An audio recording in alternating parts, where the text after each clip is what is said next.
જય જીનેન્દ્ર પ્રેરણા પ્રકાશન ટ્રસ્ટ રજૂ કરે છે શાંત સુધારસ વ્યાખ્યાન વાળા વ્યાખ્યાન 52મું શાંત સુધારસની 12મી બોધિ દુર્લભ ભાવના વ્યાખ્યાન 4. પ્રવચનકાર પૂજ્ય મુનિરાજ શ્રી જીનચંદ્ર વિજયજી મહારાજ, બંધુ ત્રિપુટી. પ્રવચન સ્થળ શ્રી તિરુપતિ જૈન દેરાસરનો પ્રવચન મંડપ, તિરુપતિ એપાર્ટમેન્ટ, મહાલક્ષ્મી, મુંબઈ 26. પ્રવચન સમય તારીખ 13 ઓક્ટોબર 1987 ને મંગળવાર સવારે 9 વાગે. એવમતિ દુર્લભાત પ્રાપ્ય દુર્લભતમં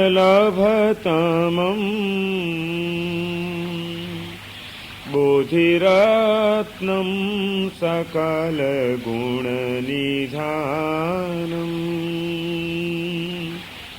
કુરુ ગુરુ પ્રાજ્ય વિનય પ્રસાદોદિતં શાંતરસ સરસ પીયુષ પાનમ બુધ્યતામ બુધ્યતામ બોધિ અતિ દુર્લભા જલધિ જલપતિત સુરરત્ન યુક્ત્યા.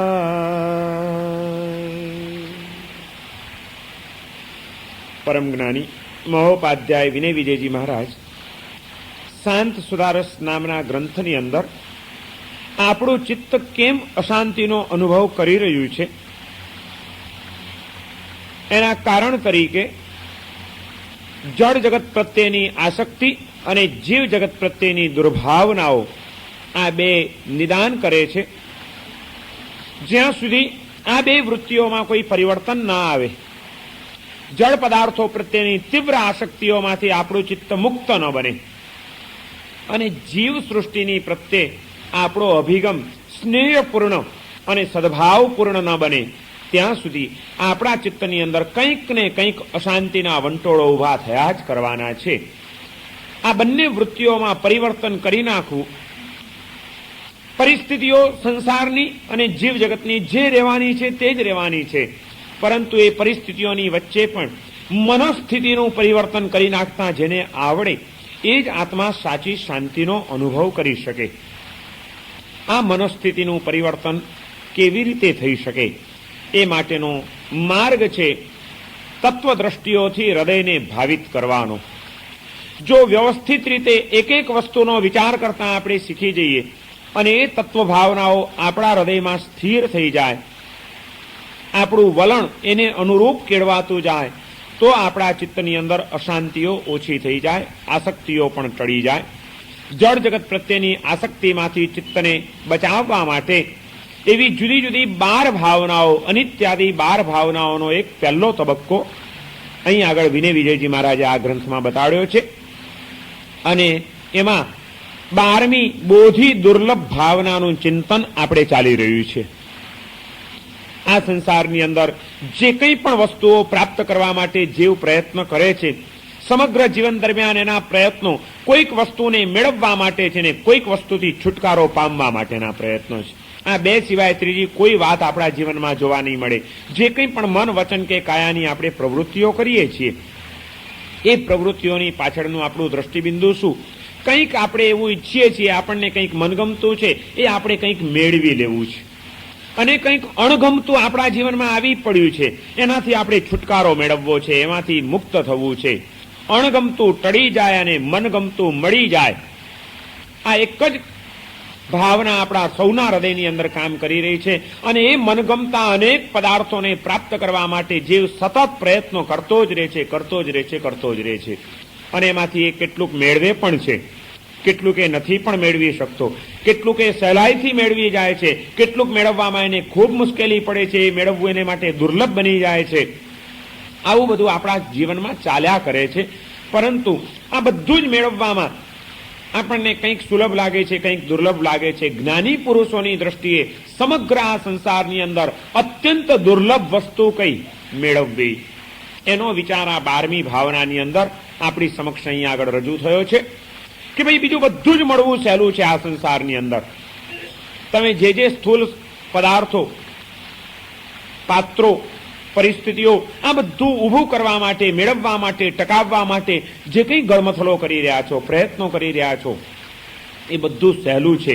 તમે થોડોક પ્રયત્ન કરશો, જરાક જાગૃત બનશો, કંઈક તમારું પુણ્ય સાથ આપશે તો તમને તમારું મનગમતું ઘણું ઘણું મળી જશે.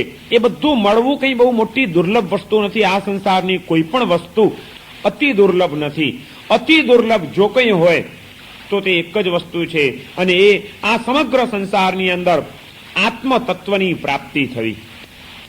બહિર્જગતની અંદર અટવાયેલી અને એના કારણે જ અકળાયેલી આપણી આ ચેતના એ આંતર જગતની અંદર પ્રવેશ કરે, એને સ્વસ્વરૂપનો અવબોધ થાય, આત્માની અનુભૂતિ પ્રાપ્ત થાય, એ અત્યંત દુર્લભ વસ્તુ છે. બીજું બધું સુલભ છે, કદાચ દુર્લભ છે, અતિ દુર્લભ કંઈ જ નથી. અતિ દુર્લભ વિશ્વનું આ એક જ તત્વ છે, અને એ છે આ.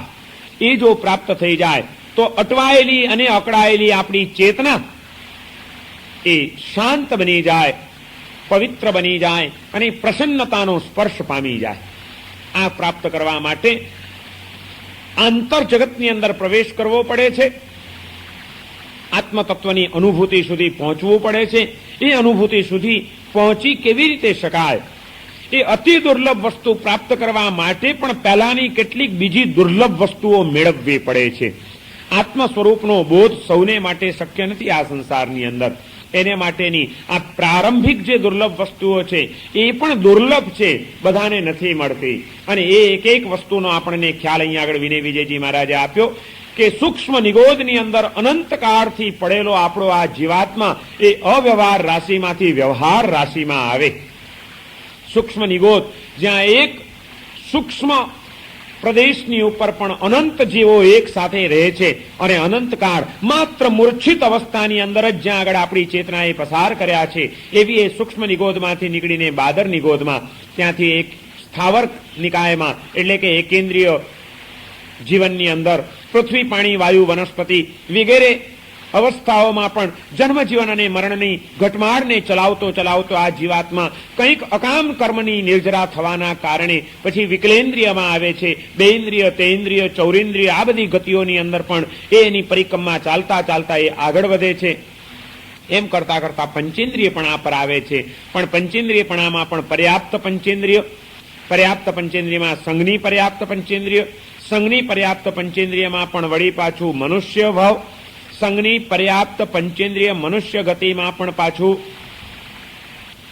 અનાર્ય દેશમાં મળી જાય તો એ માનવ ભાવ આત્મતત્વની અનુભૂતિ કરાવવા માટેની અનુકૂળતાઓ પૂરી ન પમાડી શકે. એટલે આર્ય દેશની અંદર, આર્ય દેશમાં પણ પાછો આર્ય કુળની અંદર જન્મ મળવો એ દુર્લભ છે. આર્ય દેશમાં અને આર્ય કુળમાં જન્મ મળ્યા પછી પણ આહાર સંજ્ઞા, ભય સંજ્ઞા, ભોગ સંજ્ઞા અને પરિગ્રહ સંજ્ઞા આ 4 સંજ્ઞાઓમાં અટવાયેલા આ જીવને આર્ય દેશના આર્ય કુળમાં જન્મ લેવા છતાં પણ આ 4 સંસ્કારો અનાદિકાળથી આત્મામાં એવા પડેલા છે કે એને ભોગના વિચારો આવે છે, એને પરિગ્રહની વૃત્તિઓ જોર પકડી જાય છે, એને આહાર સંજ્ઞા સતાવ્યા કરે છે, અને અવ્યક્ત એવા કેટલા ભયોથી એનું જીવન ઘેરાયેલું રહે છે. એ બધાની વચ્ચે એને ધર્મ તત્વની જિજ્ઞાસા જાગવી પાછી દુર્લભ છે. આર્યકુળમાં જન્મ મળ્યો, સંસ્કારી માતા પિતાને ત્યાં જન્મ મળ્યો, પણ તે છતાં પણ એવા પરિવારમાં આવીને પણ સંસ્કારિતા એને પ્રાપ્ત થાય જ, ધર્મની અભિરુચિ એના અંતરમાં જાગે જ, ધર્મ તરફનું વલણ એના અંતરમાં હૃદયમાં જન્મે જ, એવો નિયમ નહીં. દુર્લભા વિવિધિશા ધર્મ તત્વે, ધર્મ તત્વની જિજ્ઞાસા જાગવી એ પાછી અત્યંત દુર્લભ છે. કદાચ એ દુર્લભ વસ્તુ પ્રાપ્ત કરી લીધી તો જિજ્ઞાસા જાગ્યા પછી સદગુરુના મુખેથી ધર્મશાસ્ત્રનું શ્રવણ મળવું પાછું દુર્લભ છે. જિજ્ઞાસા તો જાગે, પણ એ જિજ્ઞાસા સંતોષાય એવા સંયોગો પણ ક્યાં સૌને મળે છે. એ પણ દુર્લભ છે. અને એ પણ મળી ગયું, સદગુરુ મળ્યા. સદગુરુ પાસેથી ધર્મશાસ્ત્રનું શ્રવણ મળ્યું અને એ ધર્મશાસ્ત્રનું શ્રવણ કર્યા પછી જિજ્ઞાસા જાગી. કોઈક સદગુરુને શોધ્યા, મળી ગયા ગુરુ, અને ગુરુએ ધર્મશાસ્ત્રનું શ્રવણ કરાવ્યું, એને આ બધી વાતો સમજાવી. પણ સાંભળ્યા પછી વળી પાછી એ બધી બુદ્ધિમાં બેસવી વાતો, એ ગમવી, એની પ્રત્યેની રુચિ જાગવી, એ પાછી દુર્લભ છે. શ્રવણ પછી શ્રદ્ધા દુર્લભ છે, રુચિ દુર્લભ છે. અને એ પણ કદાચ આવી ગયું, માનો કે હવે રુચિ પણ થઈ ગઈ.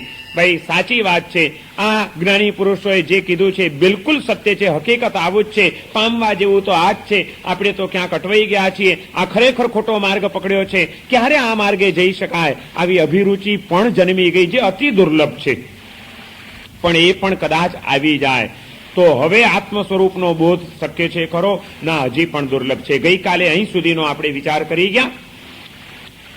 જિજ્ઞાસા પછી શ્રવણ, શ્રવણ પછી શ્રદ્ધા, અને હવે શ્રદ્ધા પછીનો તબક્કો આવે છે રુચિ જાગી, શ્રદ્ધા જન્મી. પણ જેટલી આપણને અભિરુચિ જન્મે છે ને જે તત્વ પ્રત્યે આપણને શ્રદ્ધા હોય છે એ માટેનો પુરુષાર્થ આવવો વળી પાછો દુર્લભ હોય છે. ગમે તો ખરું, પણ પુરુષાર્થ ન થઈ શકે. અને કદાચ પુરુષાર્થ કરીએ તો એ પુરુષાર્થની અંદર જે તત્પરતા આવવી જોઈએ, એ પુરુષાર્થની અંદર જે સફળતા મળવી જોઈએ, એ ધર્મ પ્રાપ્તિ માટેનો પુરુષાર્થ દુર્લભ છે. અને એ પુરુષાર્થ કરીએ તો એ પુરુષાર્થમાં સફળતા મળવી પાછી દુર્લભ છે. કારણ કે જ્યારે ધર્મ પુરુષાર્થના માર્ગે જીવ ડગ માંડે છે, એ ક્ષેત્રમાં આવે છે, ત્યાં આગળ પણ પાછા કેટલાક ભયસ્થાનો એવા પડેલા છે. અનાદિકાળની કેટલીક વૃત્તિઓ એ તમારા ધર્મ પુરુષાર્થને પણ નિષ્ફળ બનાવી દે છે. ધર્મ પુરુષાર્થ સમ્યક થવા નથી દેતી. એવી કેટલીક વાતોનો અહીં આગળ વિનય વિજયજી મહારાજ આપણને ખ્યાલ આપે છે. રાગ દ્વેષ શ્રમા લસ્ય નિદ્રાદિકો બાધતે નિયત સુકૃત પ્રસંગ. સુકૃતનો જે પ્રસંગ સામે આવીને ઉભો છે, આત્મતત્વની અનુભૂતિને પ્રાપ્ત કરવા માટેના ગજબના સંયોગો અને પરિપૂર્ણ અનુકૂળતાઓ જ્યારે પ્રાપ્ત થઈ ગઈ છે, ત્યારે હવે જો જીવ થોડોક પુરુષાર્થ કરે તો એ ચોક્કસ એવા સદગુરુનો યોગ થયો છે. એ સદગુરુ પાસેથી ધર્મશાસ્ત્રના રહસ્યો સમજવા મળ્યા છે. એ સમજ્યા પછી હૃદયમાં રુચિ અને ભાવના જન્મી ગઈ છે. આટલી બધી અનુકૂળતાઓ પ્રાપ્ત થઈ ગઈ, કેટલો પ્રચંડ પુણ્યનો ઉદય. આ બધી દુર્લભ વસ્તુઓ છે, પણ એ પણ જેને સહેલાઈથી મળી ગઈ એને હવે જો થોડોક ધર્મનો સમ્યક પુરુષાર્થ થઈ જાય, એ સુકૃતને સ્પર્શવાનો, એ સુકૃતને પામવાનો પ્રયત્ન જો આવી જાય જીવનમાં, તો જીવન ધન્ય બની જાય એવી અનુકૂળતાઓ છે. પણ તે વખતે પણ એ ધર્મ પુરુષાર્થને પણ પાંગડો બનાવનાર કેટલાક તત્વો પડ્યા છે, આપણા જીવનમાં અવરોધ પડ્યા છે. અને એ છે રાગ દ્વેષ શ્રમા લસ્ય નિદ્રાદિકો. રાગ, દ્વેષ, ધર્મ ક્રિયાઓમાં લાગતો થાક, શ્રમ, પછી એ કરવા માટેનો મન થાય પણ કરવા જઈએ ત્યાં વળી આળસ, પ્રમાદ અને નિદ્રા. આ 5 અવરોધ બતાડ્યા છે ધર્મ પુરુષાર્થના. વિનય વિજયજી મહારાજે ભાવના જન્મી, વિચાર તો થઈ ગયો, સદગુરુની પાસેથી કંઈક સાંભળ્યું એટલે મનમાં ઉમળકો આવી ગયો કે આમ કરીએ, આવો કંઈક સત્કાર્યનો પુરુષાર્થ કરીએ, આવી કંઈક ધર્મ આરાધના કરીએ. પણ જ્યાં વળી પાછું એ કરવા માટે તૈયાર થઈએ ન થઈએ, ત્યાં કોઈક શરીર ઉપરનો રાગ, પરિવાર ઉપરનો રાગ, પૈસા ઉપરનો રાગ, કોઈક રાગ વળી પાછા એ ધર્મ પુરુષાર્થને પાંગડો બનાવી દીધા વિના રહેતો નથી. એ રાગનો સંસ્કાર, તપ કરવાનો ભાવ જાગ્યો, પણ શરીર ઉપરનો રાગ, ના ના હમણાં તપ કરીશ તો હમણાં માંડ તો શરીર ઠેકાણે લાઈન પર આવ્યું છે, વળી પાછો દુબળો પડી જઈશ. દાન કરવાનો ભાવ તો જાગ્યો, પણ પૈસા ઉપરનો રાગ. આ રાગ ભાવ, પર પદાર્થ પ્રત્યેનું આકર્ષણ, પર પદાર્થ પ્રત્યેની મમતા, એ મમતા આપણા ધર્મ પુરુષાર્થની ભાવનાને પાંગડી બનાવી દીધા વિના રહેતી નથી. ધર્મ પ્રયત્ન, ધર્મ પુરુષાર્થ રુચિ જન્મવા છતાં પણ ધર્મ પ્રત્યેનો પુરુષાર્થ થવામાં તલ્લું વિઘ્ન છે. જળ પદાર્થો પ્રત્યે, પર પદાર્થો પ્રત્યેનું આપણું આકર્ષણ અને આપણો રાગ. આ હજી તો ધર્મનો આકર્ષણ અને ધર્મનો પ્રેમ તો નવો નવો જન્મ્યો છે. પેલો તો અનાદિકાળથી રૂઢ થયેલો સંસ્કાર અને આકર્ષણ પડેલું છે. એટલે એ જોર તો કરે જ. એ જોર કરે તે વખતે આત્મા જો આનું જોર ટકાવી ન શકે તો તરત જ પેલું વધુ જોર કરી જાય અને આ ધર્મ પુરુષાર્થ આપણો પાંગડો બની જાય. નહીં તો ક્યાં આપણને ધર્મશાસ્ત્રના શું શ્રવણ જન્મ જન્માંતરમાં નથી મળ્યા કોઈ સદગુરુઓ આપણને? અરે સાક્ષાત તીર્થંકર જેવા તીર્થંકરો તમને મને આપણને સૌને મળ્યા, અનેક વાર મળ્યા. તીર્થંકરોના સમવસરણમાં પણ આપણે જઈ આવ્યા, સાક્ષાત પ્રભુની દેશનાઓ પણ આપણે સાંભળી આવ્યા. અને એવું નથી કે આપણને ભગવાનની વાતો નહીં ગમી હોય, કંઈક કરવાનું મન નહીં થયું હોય, બધું થયું હશે, પણ એ જ્યાં આગળ કરવા માટે આપણે તૈયાર થઈએ ત્યાં અનાદિકાળનો કોઈક રાગનો સંસ્કાર એવો ઉછળે, એવો જોર કરી જાય કે તરત જ પેલી ભાવનાને દબાવી દે અને ત્યાં આગળ આપણો ધર્મ પુરુષાર્થ અટકી પડે. એટલે તમે જડ જગતની આસક્તિઓમાંથી મુક્ત થઈને ચૈતન્યની અનુભૂતિ સુધી પહોંચી જ ન શકો. આત્મતત્વની અનુભૂતિ ક્યાંથી આવી શકે? આ આકર્ષણ જ તમને દબાવી દે છે. માટે પહેલું વિઘ્ન ધર્મ પુરુષાર્થનું કીધું છે કે પર પદાર્થો પ્રત્યેનું આકર્ષણ, જેને રાગ કહેવામાં આવે છે, જેના કેન્દ્રમાં જળ તત્વ પડ્યું હોય, કેન્દ્રમાં જળ વસ્તુને રાખીને ઊભું થતું હૃદયનું આકર્ષણ એ રાગ છે. જેના કેન્દ્રમાં ચૈતન્ય હોય અને ચૈતન્યને કેન્દ્રમાં રાખીને થતું આકર્ષણ એનું નામ પ્રેમ છે. પ્રેમના અને રાગમાં પણ આ ફરક છે. રાગના કેન્દ્રમાં જળ વસ્તુ હોય છે, પ્રેમના કેન્દ્રમાં ચૈતન્ય પડેલું હોય છે. જીવો પ્રત્યે પ્રેમ પણ કરી શકાય છે અને જીવો પ્રત્યે રાગ પણ થઈ શકે છે. પરમાત્માને વિશ્વના સર્વ જીવો પ્રત્યે પ્રેમ હતો. એ પણ એક શું હતું? એક હૃદયની લાગણી જ હતી ને, સંવેદનાઓ જ હતી ને, કોઈ ભાવ હતો ને. અને આપણને પણ અનેક જીવો પ્રત્યે આકર્ષણ હોય છે, પરંતુ એ આકર્ષણમાં ફરક છે. કારણ કે આપણા આકર્ષણનું કેન્દ્ર સામાન્યથી જળ હોય છે. દેહને જોઈને થતો પ્રેમ, રૂપ અને રંગને જોઈને થતું આકર્ષણ, અથવા તો પૈસાને કારણે પણ ઊભું થતું આકર્ષણ અને સંબંધો, આપણા પ્રેમના, જેને પ્રેમ કહેવામાં આવે છે આજે હકીકતમાં એ પ્રેમ નથી, મોહ હોય છે અને રાગ હોય છે. કારણ કે મોહ અને રાગના કેન્દ્રમાં આખરે જળ કંઈક પડ્યું હોય છે, કોઈક પોતાનો સ્વાર્થ, કંઈક એમાંથી લાભ થવાની અપેક્ષા, કોઈક બાહ્ય રૂપ રંગનું આકર્ષણ. એના કારણે જ આપણે એ તત્વ તરફ ખેંચાતા હોઈએ છીએ. અને એ રાગ એ ચૈતન્યની અનુભૂતિ થવામાં જબરજસ્ત એક વિઘ્ન છે. મોહ અને રાગનો અંધાપો જેને આવ્યો એ ચૈતન્યનું દર્શન ન પામી શકે. ચૈતન્યનું દર્શન પામવા માટે હૃદયમાં ઉભા થતા આકર્ષણોના કેન્દ્રમાં જળ પદાર્થોને દૂર કરી દેવા પડશે, જળ આકર્ષણોને ખસેડી દેવા પડશે. જળની અનુભૂતિને છોડો તો જ તમે ચૈતન્યની અનુભૂતિને પામી શકો. અને આ પ્રેમ સાચો પ્રેમ નથી હોતો. માટે જ એ પ્રેમ જેને આપણે માનીએ છીએ ને પ્રેમ કહીએ છીએ, એ પણ ત્રાસરૂપ બની જતું હોય છે, ક્યારેક ટેન્શન રૂપ બની જતું હોય છે, ક્યારેક અકળાવનારું બની જતું હોય છે. નહીં તો જ્યાં પ્રેમ હોય ત્યાં કોઈ દિવસ અકળામણ ન હોય, ત્યાં તો નિતરતી પ્રસન્નતા હોય. પ્રેમનું લક્ષણ જે પ્રસન્નતા જન્માવે તે પ્રેમ, અને જે છેવટે ક્યારેક પણ અકળામણ જન્માવે તે મોહ. જે સતત વધતો જતો હોય એનું નામ પ્રેમ, અને જે ધીમે ધીમે ઘટતો જતો હોય એનું નામ રાગ. રાગમાં અને પ્રેમમાં ઘણા બધા ફરક છે. આજે તો આપણે રાગ, પ્રેમ, મોહ બધું એક કરી નાખ્યું છે. જાણે કે પ્રેમ કરવું એ પાપ છે. અરે પ્રેમ એ પાપ છે જ નહીં, મોહ એ પાપ છે, રાગ એ પાપ છે, આકર્ષણ એ પાપ હોઈ શકે છે, પણ પ્રેમ એ કોઈ દિવસ પાપ હોઈ શકે નહીં. પ્રેમ તો એક આ વિશ્વની પવિત્ર વસ્તુ છે. એ જેને કરતા આવડે એ તો જીવન એનું ધન્ય બની જાય. કારણ કે પ્રેમના કેન્દ્રમાં તો માત્ર ચૈતન્યની દ્રષ્ટિ પડેલી હોય. પછી એ જીવાત્માઓના ચૈતન્યને કેન્દ્રમાં રાખીને થતો પ્રેમ હોય, પરમાત્માના ચૈતન્યને કેન્દ્રમાં રાખીને થતો પ્રેમ હોય. પણ જેના કેન્દ્રમાં ચૈતન્ય દ્રષ્ટિ છે એવો પ્રેમ ક્યારેય પણ અકળાવનારો ન બને, ક્યારેય પણ જીવનને, આત્માને અથડાવનારો ન બને, ક્યારેય પણ એને બંધનમાં નાખનારો ન બને. પ્રેમ બંધનમાં નાખવાનું સમજતો નથી, પ્રેમ તો બંધનમાંથી મુક્ત કરવાનું સમજે છે. જ્યાં બંધન છે ત્યાં કોઈક મલિનતા છે, જ્યાં મુક્તિ છે ત્યાં જ સાચો પ્રેમ છે. પ્રેમ ક્યારેય પણ, જો એમ કોઈ કહેતું હોય કે હું આને પ્રેમ કરું છું અને એ જો એને ક્યાંય પણ બાંધવા માંગતું હોય તો સમજી લેજો કે પ્રેમ નથી, કોઈક બીજું તત્વ એની પાછળ કામ કરી રહ્યું છે. બહુ શબ્દોને ઊંડાણથી સમજવાની જરૂર છે. આજે તો આપણે શબ્દોના સાચા અર્થો પણ ગુમાવી બેઠા છીએ. નારદ ઋષિએ ભક્તિ સૂત્ર નામનો એક ગ્રંથ લખ્યો છે અને એ ભક્તિ સૂત્રની અંદર એણે પ્રેમના લક્ષણો આપ્યા છે, પ્રેમની વ્યાખ્યાઓ આપી છે કે પ્રેમ કોને કહેવાય, પ્રેમના કેન્દ્રમાં શું હોય. ત્યાં આગળ એમણે આ વાતો કરી છે કે પ્રેમ ગુણરહિતમ, કલ્પનારહિતમ, અવિચ્છિન્નમ, પ્રતિક્ષણ વર્ધમાનમ, આ બધા એણે પ્રેમના વિશેષણ આપ્યા છે નારદ મુનિએ, નારદ ઋષિએ ભક્તિ સૂત્રની અંદર.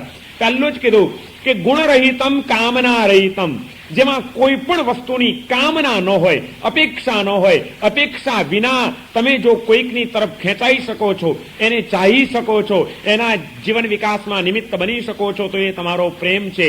પણ હું એને ચાહું, હું એને માટે કંઈક કરું, હું એને માટે ભોગ આપું, પણ એની સાથે જ મારા હૃદયમાં અપેક્ષાઓ પણ પાછી ઊભી હોય કે એણે પણ આમ કરવું જોઈએ, એણે આટલું મારું મહત્વ જાળવવું જોઈએ, એણે મારું આટલું ધ્યાન રાખવું જોઈએ, એ જો આમ ન કરે તો આપણે મરવાની શું જરૂર છે. તો સમજી લેજો કે એ પ્રેમ નથી, એમાં ક્યાંક સોદાબાજી છે, લેતી દેતીનો વ્યવહાર છે માત્ર.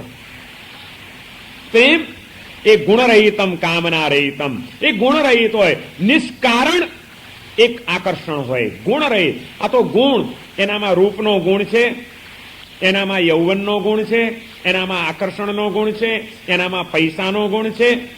રૂપ અને રૂપિયાને કેન્દ્રમાં રાખીને ઉભા થતા આકર્ષણો અને બંધાતા જતા સંબંધો એ ત્રાસરૂપ અને અકળાવનારા બન્યા વિના રહ્યા નથી. સમગ્ર સંસારનો આ અનુભવ કે છે આજ સુધી. જેના કેન્દ્રમાં રૂપ છે, કે જેના કેન્દ્રમાં મૂળમાં રૂપિયા છે, એ રૂપ અને રૂપિયાને કેન્દ્રમાં રાખીને જે કંઈ સંબંધો બંધાયા છે, જે કંઈ આકર્ષણો ઉભા થયા છે, જે કંઈ માયાજાળો પથરાઈ છે, એમાં એને ટકરાતા વાર નથી લાગી. જે દિવસે રૂપ અને રૂપિયામાં કંઈક મંદતા આવશે, એ દિવસે એ સંબંધોને નંદવાતા વાર નહીં લાગે. માટે નારદ ઋષિ કહે છે કે પ્રેમ કરવો હોય તો ગુણરહિતમ, ગુણરહિત પ્રેમ કરતા શીખો. કોઈ પણ નહીં, બસ એનામાં એક ચૈતન્ય છે, એક આત્મા છે, એ સિવાય બીજું કંઈ જ નથી. અમે એક ચૈતન્યના નાતે અમે એક છીએ અને માટે હું એને ચાહું છું, માટે મને એના હિતનો વિચાર છે, માટે એના વિકાસમાં મારે નિમિત્ત બનવું છે. આ એક જ દ્રષ્ટિ હશે. બાકી કોઈ પણ કલ્પના હશે તો ત્યાં આગળ ગરબડ ઊભી થઈ ગયા વિના રહેશે નહીં. ગુણરહિતમ પહેલી શરત છે. અને જે ગુણરહિત પ્રેમ હોય ત્યાં જ બીજું વિશેષણ આવી શકે કે એ કામના રહિતમ, કામનાથી રહિત થઈ જાય. એને પછી કોઈ અપેક્ષા ન હોય. ડગલે ને પગલે આજે અપેક્ષાઓ વધતી ગઈ અને માટે આજે સંસારના સંબંધો એકદમ તકલાદી અને ક્ષણજીવી બનવા માંડ્યા છે. જોઈ લો આજે સંસારની પરિસ્થિતિઓ, સંબંધો કેટલા આળા થતા ગયા. સતત ગમે ત્યારે ટકરામણ ઊભી થવાની શક્યતાઓ, ગમે ત્યારે મનમાં ઓછું આવી જવાના ભયો, ગમે ત્યારે સંબંધો તૂટી પડવાના પડછાયાઓ, આ બધાથી આજનો સમગ્ર સંસારની પરિસ્થિતિઓ એ વિષમ બની ચૂકી છે. કારણ કે સાચો પ્રેમ આજે દુર્લભ બન્યો છે. માત્ર આકર્ષણો છે, ઉપર છલ્લા આકર્ષણો, બાહ્ય આકર્ષણો, છોકર મતની વાતો છે. ક્યાં છે સમજણપૂર્વકના સંબંધો? આજે ક્યાં છે? જ્યાં સમજ હોય ત્યાં આગળ સ્થિરતા આવ્યા વિના રહેતી નથી, અને જ્યાં અણસમજ અને ગેરસમજણો છે ત્યાં આગળ ચંચળતાઓ અને મલિનતાઓ આવ્યા વિના રહેવાની નથી. આજના સંબંધો પણ બહુ વિષમ બન્યા છે. એનું કારણ આ છે કે આપણે પ્રેમનું સ્વરૂપ જ સમજ્યા નથી. પ્રેમ પહેલી વાત કે છે ગુણરહિતમ થવો જોઈએ તમારો પ્રેમ. કોઈ પણ વચ્ચે અવધાન વ્યવધાન ન હોવું જોઈએ કે આ આવો છે માટે હું એને પ્રેમ કરું. ના, એ મારી જેવો એક આત્મા છે માટે હું એને પ્રેમ કરું છું. એ વાત લાવો તો ક્યાંય વાંધો નહીં આવે. અને એવું હશે ત્યાં જ કામના રહિતમ આવશે, કોઈ અપેક્ષા નહીં. બસ એ પ્રેમ માત્ર આપવાનું જાણે, લેવાનું કોઈ દિવસ સમજ્યો જ ન હોય. પ્રેમ કોને કહેવાય? જે માત્ર આપી જાણે. પ્રેમનું કામ છે આપવાનું. માંગવું એ પ્રેમનું કાર્ય નથી. માંગવું, ઈચ્છવું, બદલાની અપેક્ષા રાખવી એ પ્રેમની પ્રતિક્રિયા નથી. એ તો સોદાબાજી થઈ ગઈ. હું તમને કંઈક આપું ને તમે મને કંઈક આપો, હું તમને ઉપયોગી બનું, તમે મને ઉપયોગી બનો. એ તો એકબીજાની સાથેની લેતી દેતીના વ્યવહાર થઈ ગયા, સોદાબાજી થઈ ગઈ. એને પ્રેમ કેમ કહી શકાય? લ્યો, આપણે એને માટે આટલા ઘસાઈએ છીએ, એ કોઈ દિવસ આપણને ક્યાંય ઉભો રહ્યો પડખે? તો આપણે હું જરૂર છે, પણ મૂકને પડવા દો ને એને ખાડામાં. આવો વિચાર તમને ને મને આપણને બહુ સહેલાઈથી આવી શકે છે, કારણ કે આપણે હજી પ્રેમની એ દિવ્યતાને પામી શક્યા નથી. પ્રેમની વાતો ઘણી કરીએ છીએ, પ્રેમ ક્યાં કર્યો છે આપણે? એક કવિએ, ન ભૂલતો હું તો લગભગ સુરેશ દલાલે જ એક કાવ્યની રચના કરી છે. એનું પહેલી જ પંક્તિ આ છે, તમે પ્રેમની વાતો કરજો, અમે કરીશું પ્રેમ. પ્રેમની વાતો વધી ગઈ. મને તમારી પર પ્રેમ છે, હું તમને બહુ ચાહું છું. અરે વાતો જ, માત્ર વાતો. અને જ્યાં પ્રેમ હોય ત્યાં અકળામણ હોય. કોઈ દિવસ જેને હું પ્રેમ કરું છું એ લ્યો, એને તો મારી સામે જોયું નહીં, હું ગયો તો મારી સાથે બોલ્યા નહીં, પતી ગયો. અને દુઃખ, અરે પ્રેમ કોઈ દિવસ દુઃખી કરે? કઈ નહીં, એને ભલે ન બોલ્યા, મારે એની પાસેથી કઈ જોઈતો નથી, મારે તો માત્ર આપવું છે. હું આપવાનું સમજો છું, લેવાની વાત મારી પાસે નથી. કામના રહિતમ, કોઈ કામના નહીં, કોઈ અપેક્ષા નહીં, કોઈ બદલાની ભાવના નહીં, કઈ જ નહીં. બસ આપી જાણો. અને આપવામાં પણ એક આનંદ હોય છે, ઘસાવામાં પણ એક આનંદ હોય છે, મરી ફીટવામાં પણ એક આનંદ હોય છે. કોઈ પણ અપેક્ષા વિનાનો એવો પ્રેમ એ જીવનની દિવ્યતાને પ્રગટાવ્યા વિના રહેતો નથી. એક વિશિષ્ટ ભૂમિકા ઉપર આપણને લઈ ગયા વિના રહેતો નથી. નારદજીએ આ બીજી વ્યાખ્યા આપી કે ગુણરહિતમ, પછી કામના રહિતમ. અને જે કામના રહિતમ હોય ત્યાં જ ત્રીજું વિશેષણ ઘટિત થાય છે કે અવિચ્છિન્નમ.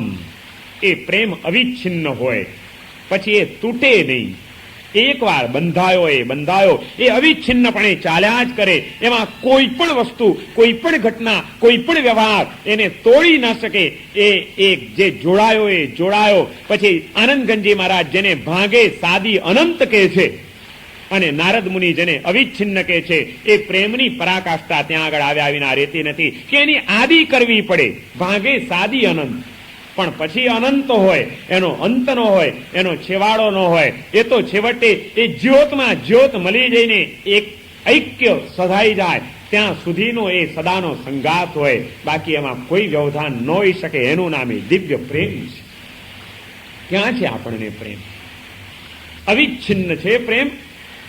જોડાતા એ વાર નહીં ને તોડતા એ વાર નહીં, ને ફરી જોડતા એ વાર નહીં, ને ફરી તોડતા એ વાર નહીં. અને એ રીતે આ સંસાર ચાલ્યા કરે ને છતાં પાછા વાતો પ્રેમની જ કર્યા કરે. અવિચ્છિન્નમ, અરે અવિચ્છિન્ન એટલું નહીં, વળી પાછું નારદ મુનિ આગળ વધતા હજી એક વિશેષણ વાપરે છે કે પ્રતિક્ષણ વર્ધમાનમ. પ્રતિક્ષણ એમ નહીં કે આજે કાલે ચલો આ વખતે તો દિવાળીએ સરસ આપણને ભેટ આપી એટલે એ બેસતા વર્ષે પ્રેમ વધી જાય. ના, અહીં તો પ્રતિક્ષણ વર્ધમાનમ. સતત એકવાર એ જ્યોત જે પ્રગટી, એ તો એની જ્યોત આમ વધુ ને વધુ તેજસ્વી બનતી જ જાય, એ વધુ ને વધુ સ્થિર બનતી જાય અને દિવ્યતાને પ્રાપ્ત કરતી જાય. સાચો પ્રેમ ચૈતન્યને કેન્દ્રમાં રાખીને કરેલો પ્રેમ, જેના કેન્દ્રમાં કોઈ જડ કલ્પનાઓ નથી, કોઈ જડ સંબંધો નથી, કોઈ જડ આકર્ષણો નથી, કોઈ જડ દ્રવ્ય નથી. માત્ર એક ચૈતન્યની વિશુદ્ધ જ્યોત જેના કેન્દ્રમાં છે અને એના કારણે ઉભું થતું આકર્ષણ, એના કારણે ઉભો થતો એ પ્રેમ, એ પ્રેમનો વ્યવહાર એ તો પ્રતિક્ષણ વર્ધમાનમ, સતત વધતો જતો હોય. જેમ સમય જાય એમ એનો પ્રેમ વધુ ને વધુ તીવ્રતા, વધુ ને વધુ દિવ્યતા, વધુ ને વધુ સ્થિરતા અને વધુ ને વધુ દ્રઢતા પ્રાપ્ત કરતો જાય. એ વધતો જતો હોય, જે સદાય વધતો જાય એનું નામ પ્રેમ, અને જે ધીમે ધીમે ધીમે ધીમે ઘટતો જાય એનું નામ મોહ. પ્રેમ અને મોહની આ ભેદરેખાઓને સમજવી પણ બહુ જરૂરી છે. આપણને આત્મ સાધનાના માર્ગે અવરોધરૂપ જો કોઈ હોય તો ત્યાં રાગ છે કે જેના કેન્દ્રમાં જળ તત્વ છે. વિનય વિજયજી મહારાજ કહે છે કે રાગ દ્વે શસ્ત્રમાં લસ્ય નિદ્રાદિકો બાધતે નિયત સુકૃત પ્રસંગ. આ રાગ વગેરે જે છે એ સુકૃત પ્રસંગને હણી નાખે છે, ધર્મ પુરુષાર્થને પાંગડો બનાવી દે છે. પહેલું આકર્ષણ છે રાગ. કોઈક વ્યક્તિ ના દેહ ઉપરનો રાગ, એક સ્વાર્થોનો રાગ, કોઈ ક્ષણિક સુખનો રાગ, આ રાગ એ આપણને ચૈતન્યની અનુભૂતિ સુધી પહોંચવા નથી દેતો. એ આકર્ષણ આપણા ધર્મ પુરુષાર્થની ભાવનાને ઢીલી કરી નાખે છે. રાગ એ પહેલું વિઘ્ન છે. જેમ રાગ ભાવ એ આપણને અંદરમાં સ્થિર નથી થવા દેતો, એમ દ્વેષ કેટલીક વસ્તુઓ ઉપર અને કેટલીક વ્યક્તિઓ ઉપર જે દુર્ભાવનાનો સંસ્કાર, દ્વેષનો સંસ્કાર કેળવાઈ જાય છે, એ પણ આપણને આપણી સાધનામાં સ્થિરતા નહીં લાવવા દે. દ્વેષથી ઘેરાયેલું ચિત્ત પ્રેમની દિવ્યતાને પ્રાપ્ત નહીં કરી શકે. દ્વેષથી અકળાયેલું મન આત્માની અનુભૂતિની અંદર લીન નહીં બનવા દે. જ્યાં આત્મતત્વની અનુભૂતિ પ્રાપ્ત કરવી છે, દેહથી ભિન્ન એવા આત્મ સ્વરૂપનો અવબોધ પ્રાપ્ત કરવો છે, બોધિ જે દુર્લભ છે, દુર્લભ એવા બોધિને તમારે પામવું છે, તો તીવ્ર રાગ અને તીવ્ર દ્વેષમાંથી મુક્ત થવું બહુ જરૂરી છે. માછલા મારતા હોય, માછલા ખાતા હોય, આખો દિવસ અને કાં તો લડતા અને ઝઘડતા જોવા મળે, એમને કાકડી સમારવીને માણસ સમારવો બે સરખા. અતિ રાગી અને અતિ દ્વેષી આત્મતત્વની અનુભૂતિ સુધી પહોંચી ન શકે. કારણ કે તીવ્ર રાગદ્વેષના સંસ્કારો એના ચિત્તમાં એવા વિક્ષેપો જન્માવે, એવી વ્યાકુળતાઓ જન્માવે, એવા વ્યવધાનો અને વિક્ષેપો ઉભા કરી દે કે જેના કારણે એ ચૈતન્ય તત્વનો અનુભવ પ્રાપ્ત કરવા માટે જે સાધનાના માર્ગે સ્થિરતા પ્રાપ્ત કરવાની છે, એ સાધનામાં એનું મન ઠરી જ ન શકે. કારણ કે એના ચિત્તમાં સતત ખડબડાટ ચાલ્યા જ કરતા હોય. કોઈક રાગનો સંસ્કાર ઉછાળા મારતો હોય, કોઈક દ્વેષનો ઉકળાટ એને સતત સતાવ્યા કરતો હોય, ક્યાં એનું ચિત્ત આત્માના કે પરમાત્માના ધ્યાનમાં લીન બની શકે? અને ધ્યાનમાં લીનતા પ્રાપ્ત કર્યા વિના કઈ રીતે ચૈતન્ય તત્વની અનુભૂતિ પ્રાપ્ત થઈ શકે? એ અનુભૂતિ પ્રાપ્ત કરવી છે તો એ માટે આ અવરોધરૂપ જે વિઘ્નો છે, એ વિઘ્નોને દૂર કરવા જ જોઈએ. રાગ દ્વેષ. અને પછી ત્રીજા નંબરની અંદર વિનય વિજયજી મહારાજ ત્રીજું વિઘ્ન બતાડે છે, શ્રમ, થાક. જીવ ધર્મ પ્રયત્ન તો શરૂ કરે છે, પુરુષાર્થ તો જીવનમાં શરૂ કરી દે છે, પણ વળી પાછો એ ધર્મના પુરુષાર્થમાં એને થાક જલ્દી લાગી જાય છે. કરે પણ થોડીક વારમાં જ થાકી જાય. સંસારની પ્રવૃત્તિ કરવી હોય તો એને જરાય થાક ન લાગે.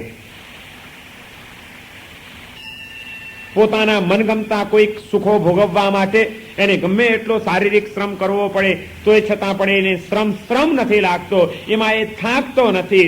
અને ધર્મ આરાધનાનો કોઈક પુરુષાર્થ કરવાનો હોય ત્યાં એને થાક લાગ્યા વિના રહેતો નથી. જે થાક એને એ પુરુષાર્થમાંથી ઢીલો પાડી દે છે. ક્રિકેટની અંદર તડકામાં ઉભા રહીને મેચ ચાલતી હોય, રસાકસીનો રંગ જામ્યો હોય અને બરોબર આમ એક પળ કટોકટીની જતી હોય ને એક બોલ જોરદાર નંખાતો હોય, અને હવે કોણ જીતશે ને કોણ હારશે એવી પડ હોય, ત્યારે ભર તડકામાં ઉભા રહીને પણ 2 કલાક મેચ જોવી હોય તો જરાય થાક લાગે ખરો? જરાય થાક ન લાગે. પણ સંવત્સરીના દિવસે 40 લોગસનો કૌશક ઉભા કરવો હોય તો વિનય વિજયજી મહારાજ કહે છે, જીવને સંસારની ક્રિયાઓમાં થાક જલ્દી લાગતો નથી. અને ધર્મ પ્રયત્ન જ્યાં કરવાનો આવે, ધર્મનો પુરુષાર્થ કરવાનો આવે, ત્યાં મોટું વિઘ્ન છે કે એને જલ્દી થાક લાગી જાય છે, થાકે છે, ક્યારે પતે એમ થાય છે. 3 કલાકનું પિક્ચર, સરસ સ્ટોરી હોય, સરસ ડાયલોગ હોય, મનગમતા ગીતો હોય, અને એ રીતે હિટ ગયેલું કોઈ પિક્ચર હોય, એ પિક્ચર બ્લેકની અંદર ટિકિટ લઈને જોવા ગયા હોય ને 3 કલાકને બદલે 15 રીલને બદલે 20 રીલનું પિક્ચર હોય લાંબુ 3.5 કલાકનું, તો કંટાળો આવ્યો ખરો કોઈ દિવસ? પણ સંવત્સરીનું પ્રતિક્રમણ 2.5 કલાકને બદલે કોઈક 3.5 કલાક ચલાવે, ધીમે સૂત્રો બોલ્યા કરે, આદેશ કોને આપવાનું મન થાય? ઘણા ભાઈઓ અમને કહી જાય, મહારાજ સાહેબ જે જરા જલ્દી બોલતા હોય ને એને આદેશ આપજો, જલ્દી પતે. કારણ કે એમાં આપણને થાક લાગે છે. પિક્ચર જોવામાં શ્રમ નથી લાગતો, ત્યાં 3 કલાક બેસવું પડે તો એનો કંટાળો નથી આવતો. પણ પણ ધર્મ આરાધનામાં અડધો કલાક વધુ ગયો તો ત્યાં આગળ આપણે થાકી જઈએ છીએ, ત્યાં આગળ આપણને શ્રમ લાગે છે. વિનય વિજયજી મહારાજ આ ત્રીજું વિઘ્ન બતાડી રહ્યા છે.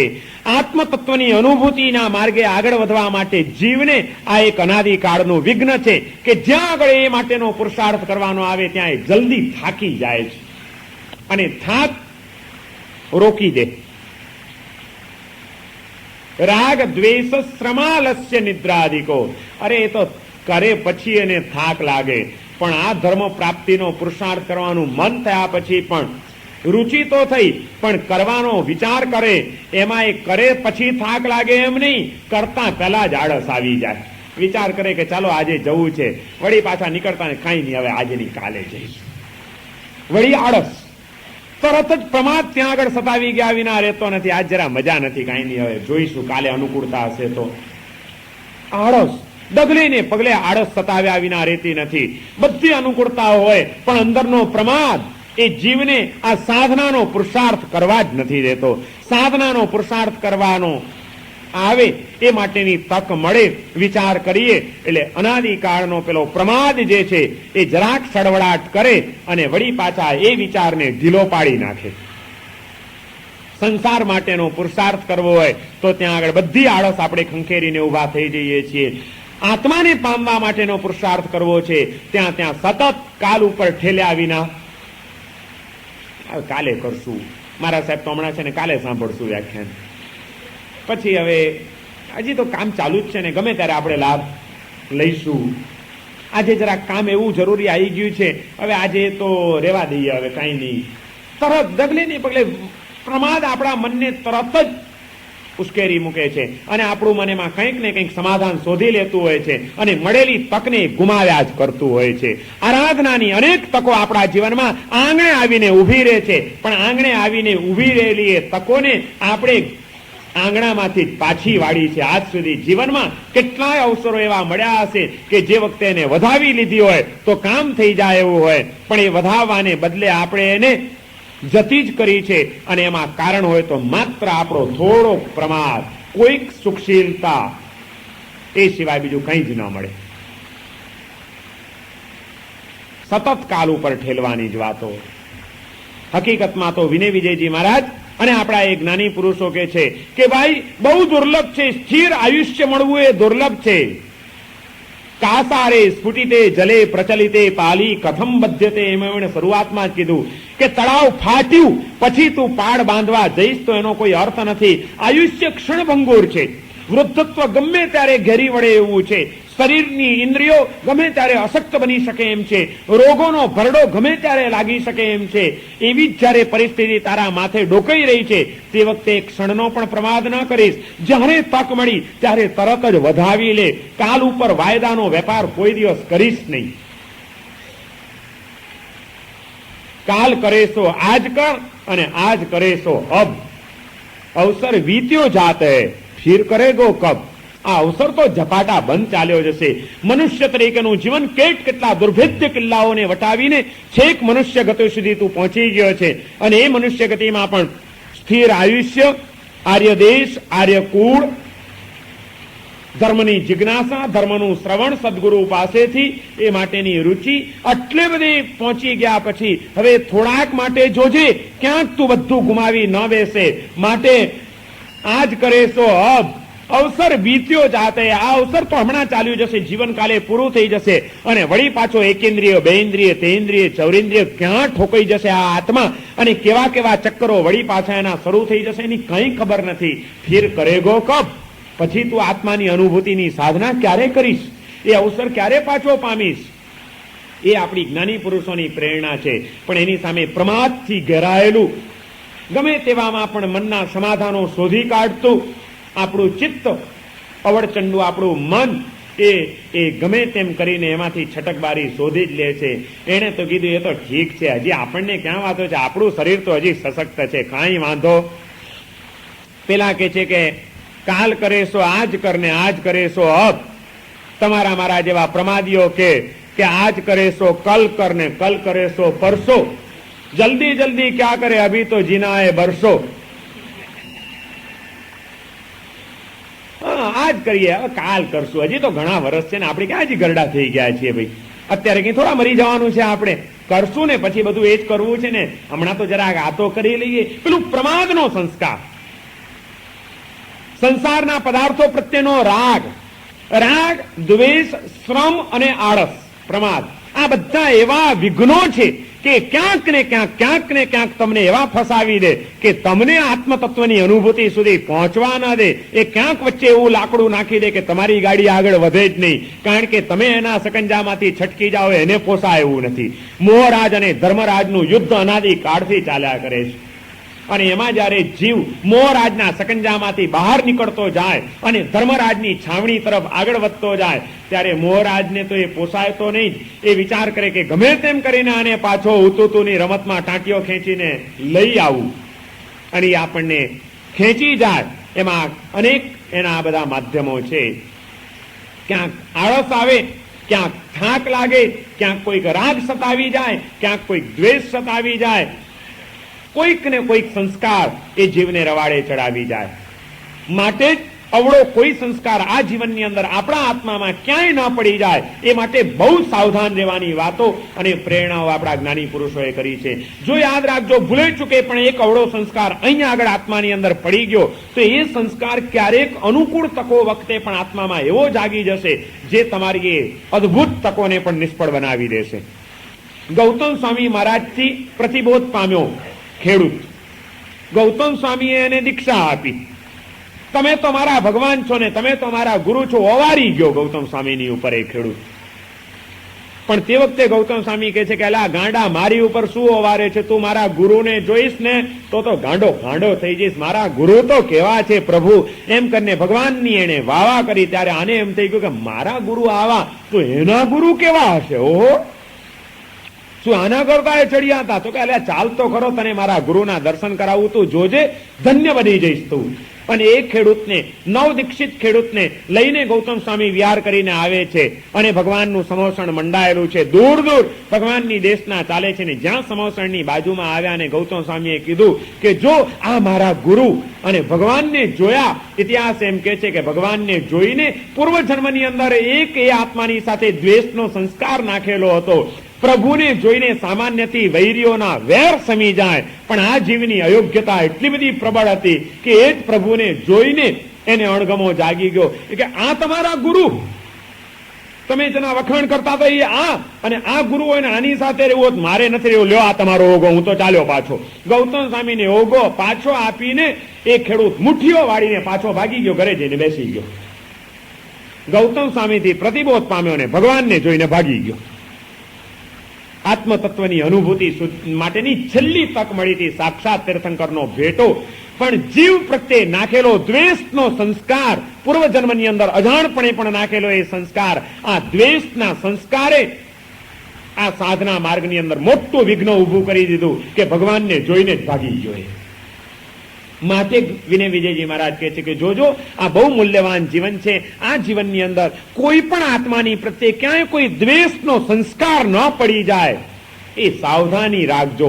કારણ કે કયો જીવ કયા સ્વરૂપે જન્મ જન્માંતરમાં તમારી સામે આવીને ઉભો રહેશે એની કોઈ ખબર નથી. કદાચ આજે જેની પ્રત્યે તમે દ્વેષનો સંસ્કાર મજબૂત કરી રહ્યા છો ને એ બીજ નાખી રહ્યા છો, સંભવ છે કે કોક જન્મની અંદર એ તમારા ઉદ્ધારક તરીકે પણ તમારી સામે આવી ચડે. તો તે વખતે નાખેલો આ સંસ્કાર જો ક્યાંક જાગ્રત થઈ ગયો તો એ ઉદ્ધારકની ઉદ્ધારતા પણ તમારા માટે નકામી બની જશે. રાગનો સંસ્કાર પણ જીવને રવાડે ચડાવી શકે છે, અને દ્વેષનો સંસ્કાર તીર્થંકરોને પણ નકામા બનાવી શકે છે આપણા માટે. એવું આ મૂલ્યવાન જીવન, એ જીવન જો ગફલતમાં ચાલ્યું જાય, એવું આ જીવન જો અંધેર પૂર્ણ વીતી જાય, એવા આ જીવનની અંદર આપણે કોઈ અવળા સંસ્કારો ન પડી જાય, એની જાગૃતિ ન રાખીએ તો આપણી હાલત શું થાય, કેટલી ભયંકર ભૂલ આપણા જીવનમાં થઈ જાય. સતત સાવધાન રહેવાનું છે. જીવન, આ જીવનને સફળ બનાવવા માટે બીજું કંઈ નથી, સતત સાવધાનીથી જીવો. માટે તો વિનય વિજયજી મહારાજ કહે છે કે બુદ્ધતામ, જાગો, બોધ પામો, સમજદાર બનો. જો સમજદાર ન બન્યા, બોધ ન પામ્યો તો તમે ગયા છો કામથી. છેક કિનારે આવેલું વાણ તમારું ડૂબી જતા જરાય વાર નહીં લાગે. આખો હાથી નીકળી ગયો અને પૂંછડે અટકી જશે. દરિયો પાર કરી ગયા ને કિનારે ડૂબી જશો. કેટલા દુર્ભેદ્ય કિલ્લાઓ વટાવ્યા, સૂક્ષ્મ નિગોદમાંથી નીકળીને અવ્યવહાર રાશિમાંથી વ્યવહાર રાશિમાં આવેલો જીવ છેક અહીં સુધી આવી ચૂક્યો છે. અત્યારે એને સદ્ધર્મની પ્રાપ્તિ થઈ ગઈ છે. સદગુરુના મુખેથી એ સદ્ધર્મની સમજણ મળી ચૂકી છે ને હૃદયમાં કંઈક શ્રદ્ધા અને કંઈક રુચિ જન્મી છે. આટલા તબક્કે તો આજે ચોક્કસ આવી ગયા છો, પણ આટલી બધી ઉચ્ચ ભૂમિકાએ પહોંચીને હવે જો કોઈક સાપના મોઢા પાસે પહોંચી ગયા તો આ સાપચીડીની રમત જરાય શરમ નહીં રાખે, તમને છેક નીચે પાછા મૂકી દેતા, પાછા નીચે ઠોકાઈ જશો. નવેસરથી નવો પુરુષાર્થ, નવી કર્મની નિર્જરાઓ, કેટલા કષ્ટો સહન કરીને કેટલા કર્મોની નિર્જરા કરશો ત્યારે વળી પાછા આ પુણ્યના ઉદયથી આ સંયોગો તમને મળશે ને આટલા તબક્કે તમે આવશો. એનો કોઈક દાડો તો શાંતિથી વિચાર કરો કે હું આ શું કરી રહ્યો છું. સતત સાવધાની આપે છે. ઘણું પસાર કરી દીધું છે, થોડાક માટે હવે બગડી ન જાય, બસ એટલી સાવધાની રાખવાની છે. થોડાક જ માટે સાવધાની છે. बहुत गई थोड़ी रही, थोड़ी भी अब जाए, थोड़ी देर के कारणे रंग में भंग न लाए. એક રાજા મૃત્યુ પામ્યો. રાજાનું મૃત્યુ થયું એટલે રાણીનું મન સંસાર ઉપરથી ઉઠી ગયું. એને ક્યાંય એનો જીવ ચોંટતો નથી, મન ક્યાંય લાગતું નથી. એટલો બધો પ્રેમ ભર્યો ઘર સંસાર એમનો ચાલ્યો ગયો હતો અને એમાં એકાએક અચાનક બીમારીમાં રાજા છોડીને ચાલ્યા ગયા. આના કારણે ઉદ્વિગ્ન બનેલું, ઉદાસ બનેલું રાણીનું ચિત્ત, એને વિચાર કર્યો કે આ મેલ હવે મને ખાવા થાય છે, આ સુખ સાહેબી મને અકળાવનારી બની છે, આ બધું છોડીને બસ હું તો ચાલી નીકળું. અને એને દીક્ષા લેવાનો વિચાર કર્યો. એને પણ ખ્યાલ હશે કે નહીં હોય કે કોઈને કીધું નહીં, ગફલત એક જ થઈ ગઈ. દીક્ષા લેતા પહેલા એને ગર્ભ રહી ચૂક્યો હતો રાજા દ્વારા. સગર્ભા હતી અને સગર્ભા અવસ્થાની અંદર પ્રારંભ કાળમાં જ કોઈને ખ્યાલ નથી અને રાણીએ દીક્ષા લઈ લીધી. સૌને અજાણ રાખીને દીક્ષા લઈ લીધી. પણ દીક્ષાનો સમય પસાર થતો ગયો અને ખ્યાલ આવ્યો, ગુરુ મહારાજને પણ ખબર પડી, આચાર્ય મહારાજને, કે આ તો ગરબડ થઈ ગઈ છે. રાણી સગર્ભા હતી અને એને દીક્ષા લઈ લીધી છે, હવે શું થાય?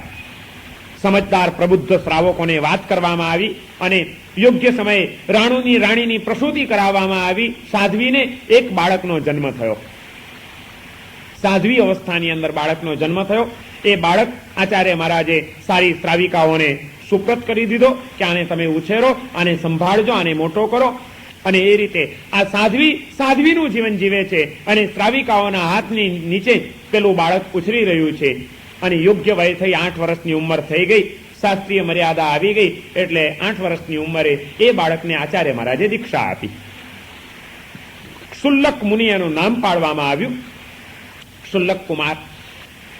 દીક્ષા તો લઈ લીધી, પરંતુ દીક્ષાના પણ વર્ષો પસાર થવા માંડ્યા. 2-5 વર્ષ પસાર થયા. 12-13 વર્ષની ઉંમરે પહોંચ્યો છે આ બાળક અને એને હવે સંસારના આકર્ષણો જાગવા માંડ્યા, ઈચ્છાઓ થવા માંડી.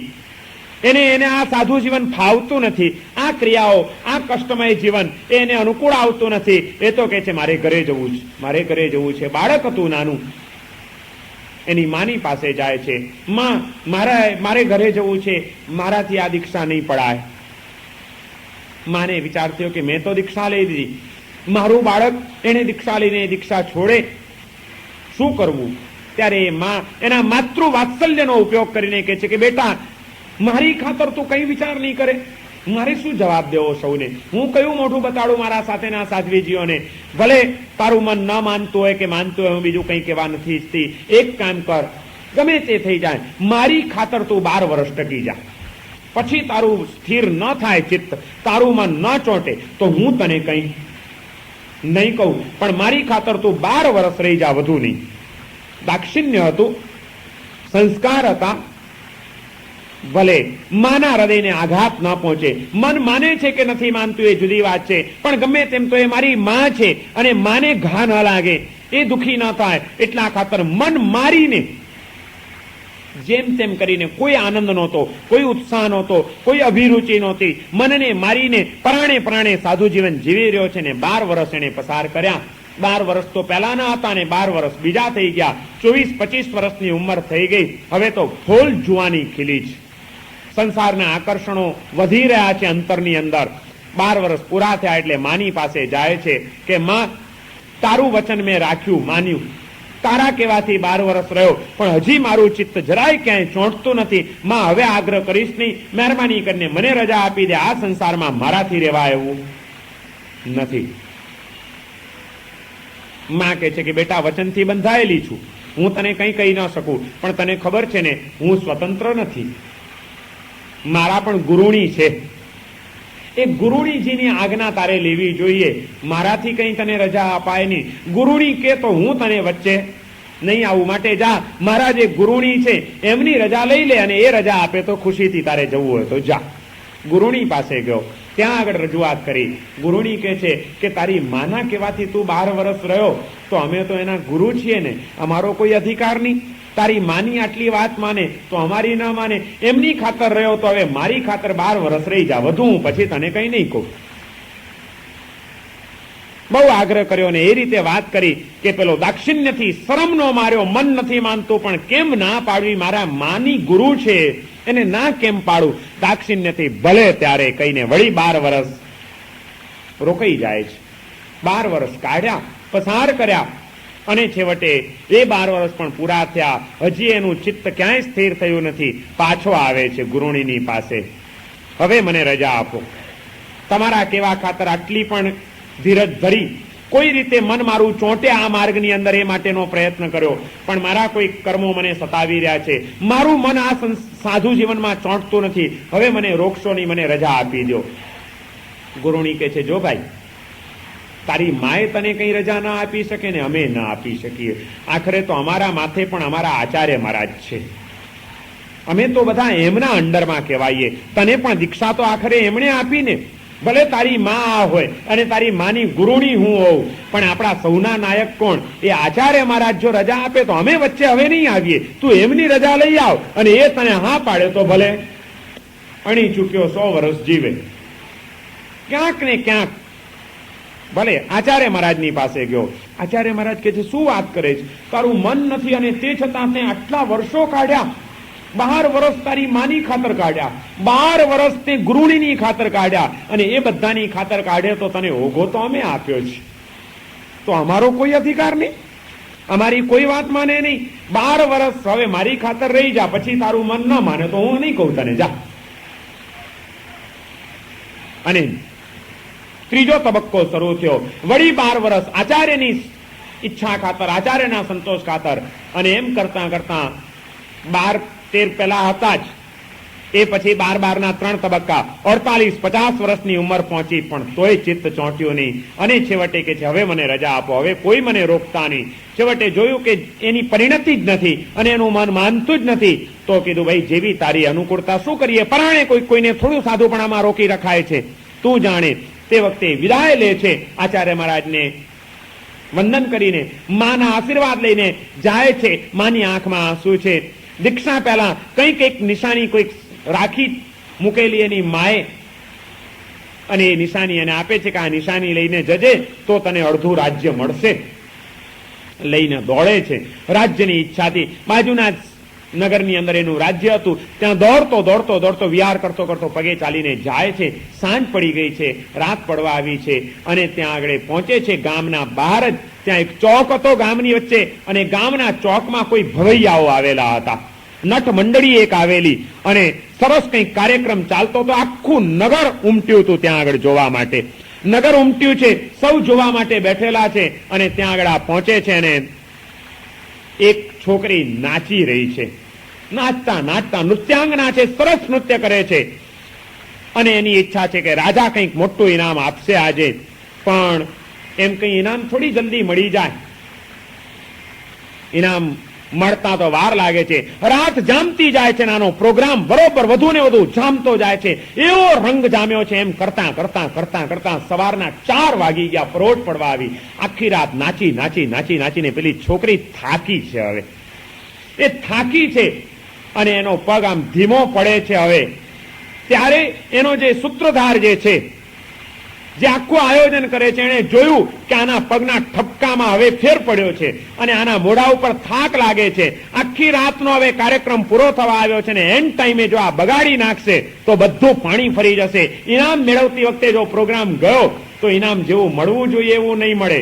માટે હવે એને થોડુંક પાણી ચડાવવું છે, પણ કેમ ચડાવવું? પ્રોગ્રામ ચાલુ છે, એમાં ગાનાર ગાઈ રહ્યો છે, નાચનાર નાચી રહ્યા છે, અને તે વખતે ગાતા ગાતા પેલાએ તરત જ આ ગાઈ લીધું કે બહોત ગઈ થોડી રહી. રાત ઘણી ચાલી ગઈ છે, હવે થોડીક 2 કલાક રહ્યા છે. રાજા છે, મંત્રી બેઠો છે, બીજા નગરજનો બેઠા છે, આને પણ આ પણ ત્યાં પહોંચ્યો છે, અને એને પણ અત્યારે તો હજી કોઈ જગ્યા તો હતી નહીં, ઓળખાણ હતી નહીં. જન્મતા પછી પોતાનું નગર જોયું પણ નથી, કોઈને ઓળખતો નથી. ક્યાં જવું? સવાર પડે ક્યાંક જોઈશું, ત્યાં સુધી આ ટાઈમ પાસ કરીએ. એટલે પ્રોગ્રામ જોવા માટે ઉભો છે. એ પણ આ સાધુ શુલ્લક મુનિ તે પણ ઉભા છે અને ત્યાં આગળ આ પ્રોગ્રામ જોઈ રહ્યા છે. તે વખતે પેલો ગાય છે કે બહોત ગઈ થોડી રહી, થોડી ભી અબ જાય. રાત બહુ ચાલી ગઈ છે, હવે થોડીક જ રહી છે, ને થોડીક તો હમણાં પસાર થઈ જશે. કેટલી વાર લાગશે? હવે થોડી દેર કે કારણે રંગ મેં ભંગ ન લાય. અને હવે થોડીક વાર માટે રંગમાં ભંગ ન લાવ, નાચ બરોબર નાચ. જ્યાં પેલો ગાય છે બહોત ગઈ થોડી રહી, થોડી ભી અબ જાય, થોડી દેર કે કારણે રંગ મેં ભંગ ન લાય, રંગ મેં ભંગ ન લાય, રંગ મેં ભંગ ન લાય. જોર જોરથી પેલો ઢોલ ટીપે છે, અને આ ગાય છે અને પેલી સમજી ગઈ કે મને કહે છે કે હવે જો રંગમાં ભંગ પડશે તો ઇનામ નહીં મળે. એટલે તબિયતથી એકદમ નાચવા માંડી, પાછી ફૂલ સ્ફૂર્તિથી નાચે છે, અને એવી પરાકાષ્ઠા એ કાર્યક્રમ પહોંચે છે. અને જ્યાં આગળ આ શબ્દો સાંભળ્યા, એ શબ્દો સાંભળીને સૌને કંઈક ને કંઈક અસર થાય છે. રાજાએ ત્યાં આગળ તરત જ આભૂષણ કાઢીને ફેંક્યા એની ઉપર. નાચવાનું ચાલુ હતું ત્યાં. રાજાએ ફેંક્યું, રાણીએ કંઈક ઇનામ આપ્યું, મંત્રીએ કંઈક ઇનામ આપ્યું, સૌ કોઈ ઇનામ આપવા માંડ્યા. અને આ સાધુ એક પોતે કિંમતી રત્ન કંબળ ઓઢીને નીકળ્યો હતો, એણે પોતાની કંબળ નાખી. આમ બધાએ ધડાધડ એક વાક્ય ઉપર ભેટ આપી. ત્યારે રાજા આપે એ પહેલા બીજાઓએ ભેટ આપી. જનરલ કાર્યક્રમ તૂટ્યો. હંમેશા પહેલા રાજા બક્ષિસ આપે, પછી બીજા આપે. એને બદલે લોકો એટલા ઉમળકામાં આવી ગયા ને આપ્યા. ત્યારે રાજાને એમ થઈ ગયું કે છે શું આ બધાએ? રાણીએ કેમ આજે ઇનામ આપ્યું? મંત્રીએ કેમ આપ્યું? આ સાધુએ કેમ આપ્યું? દેખાય છે કોઈ સાધુ. ત્યારે પૂછે છે કે ભાઈ શું છે? ત્યારે સૌ કહે છે કે આના આ એક વાક્ય અમારા જીવનની અંદર એક નવો પ્રકાશ પૂરી દીધો છે, અમારા જીવનમાં અદ્ભુત પરિવર્તન આણ્યું છે. બહોત ગઈ થોડી રહી, થોડી ભી અબ જાય, થોડી દેર કે કારણે રંગ મેં ભંગ ન લાય. આ વાતે અમારા જીવનમાં એક ચમત્કાર સર્જ્યો છે. રાજા કે જે શું બન્યું? ત્યાં આગળ હવે રાણી પોતાના જીવનમાં આનાથી શું પરિવર્તન આવ્યું, મંત્રીના જીવનમાં કેવો એક નવો તબક્કો આવ્યો, સાધુને શું આનાથી ચાણક લાગી, એ પોતપોતાની એક એક વિતક કથા અને ઘટના કહે છે કે જે સાંભળીને રાજા મુગ્ધ થઈ જાય છે ને સૌના જીવન ધન્ય બની જાય છે. આ દરેકના જીવનમાં શું શું ઘટના બની હતી અને એ લોકો શું શું એની ચાણક ચડાવનાર આ વાક્ય કેવી રીતે બન્યું, એનું શું રહસ્ય ખુલ્લું કરે છે, જેના કારણે રાજા ઓર આફરીન થઈને એને ગજબની ભેટ આપે છે. આ વાક્ય કેવી રીતે જગાડનારું બની શકે અને કોના કોના જીવનમાં કેવી કેવી રીતે એને ચાણક ચડાવી, એ અંગેની કેટલીક રસભરી વાતો અને વિનય વિજયજી મહારાજ સાધના માર્ગના કેટલાક જે ભયસ્થાનો બતાડે છે, એ ભયસ્થાનોની છેલ્લી અંતિમ વાતો આપણે આવતીકાલે વિચારીશું. આ ભવૈયાઓના જીવનની ઘટનાઓ અને વિનય વિજયજી મહારાજની સાધના માર્ગના ભયસ્થાનોની છેલ્લી વાતો આવતીકાલે વિચારીને કાલે બોધિ દુર્લભ ભાવનાને પૂર્ણ કરવામાં આવશે. આજે વ્યાખ્યાન પૂરું થાય છે. સર્વમંગલ માંગલ્યં સર્વકલ્યાણકારણં પ્રધાનં સર્વકર્માણં જૈનં જયતિ શાસનમ.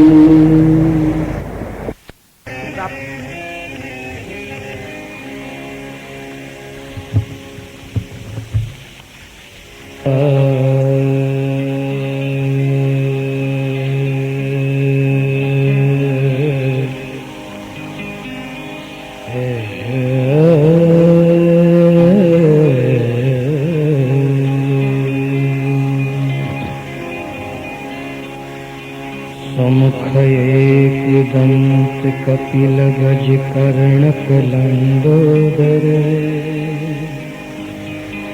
विकट विघ्न विनाशक विनायक धुंध केतु गणाध्यक्ष भालचंद्र गजानन या कुंदेन्दु तुषारहार धवला या शुभ्रवस्त्रावृता या वीणावरदण्डमण्डितकरा या श्वेतपद्मासना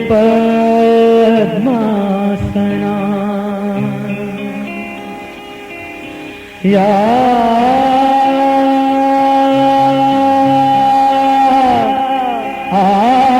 ब्रह्माच्युत शंकर प्रभृतिरे देवै सदा वन्दिता सा मां पातु सरस्वती भगवती निशेष जाड्यापहा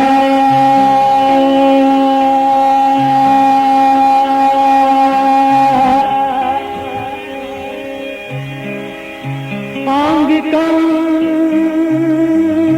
भुवनं यस्य वाचिकं सर्ववाङ्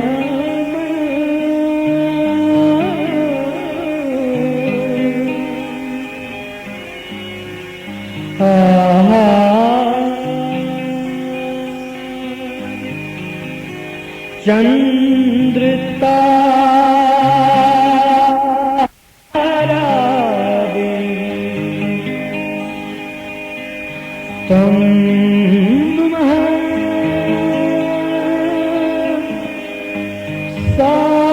सात्विकं शिवम्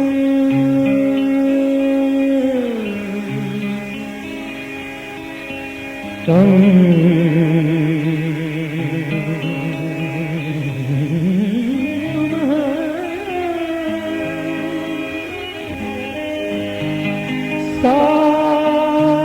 सात्विकं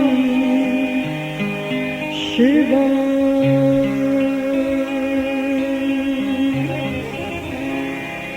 ॐ नमो अरिहन्ताय ॐ नमो सिद्धाणम्